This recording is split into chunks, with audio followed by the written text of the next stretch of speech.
ආයුබෝවන් අද දවසේ තුලා ලග්න හිමියන්ගේ සුවිශේෂී ගති ලක්ෂණ පිළිබඳව ඔබට යම් අවබෝධයක් මෙම වීඩියෝ තුලින් ලබා දීමට සූදානම්. සිකුරු ග්‍රහයා තුලා ලග්නයට අධිපති ග්‍රහයා වේ.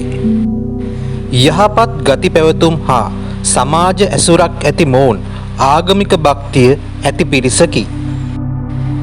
අන් අයගේ අදහස් වලට ගරු කරන තුලා ලග්න හිමියන් බොහෝ විට යම් තීරණයකට එළඹෙන්නේ එමගින් ඇතිවිය හැකි වාසි අවාසි ලාභ අලාභ හොඳ නරක වැනි දෑ හොඳින් සොයා බලාය.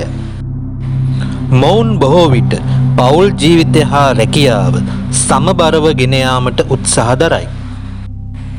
සෑම විටම නීතිගරුකව හා සංවරව කටයුතු කිරීමට උත්සාහ දරන තුලා ලග්න හිමියන් අන්‍යයන්ට ප්‍රියමනාප වේ.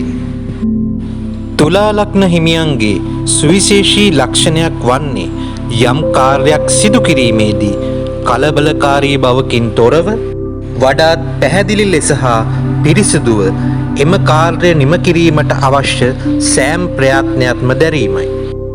ඊටමත් සාමදානව ජීවත් වීමට කැමති මොවුන් අනුන්ගේ දෑ කෙරෙහි දැඩි ඇල්මක් ආශාවක් නොදක්වයි. එමෙන්ම තමාට ඇතිවිය හැකි තත්වයන් නොසලකා තමන් සතු දෑ අනුන් වෙත ලබා දීමටද කටයුතු කරයි.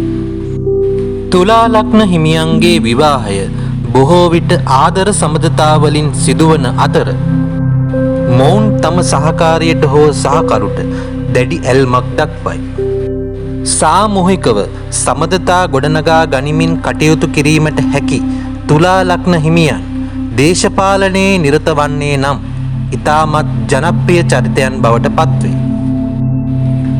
තරමක් උස ශරීරයක් හිමිවන තුලා ලග්න හිමියන්ට මැදි වයසින් පසු තම හිසකෙස් අවම වීම සිදුවේ. තුලා ලග්න හිමියන්ට ඇතිවිය හැකි රෝගාබාධ අතර වකුගඩු අසනීප, මුත්‍රා අමාරු හා සෙම් රෝග දැක්විය හැකිය. එසේනම් මෙවැනිම ආකාරයේ වීඩියෝකින් නැවත හමු වෙමු. අපගේ channel එක subscribe කර අප හා සම්බන්ධ වන්න.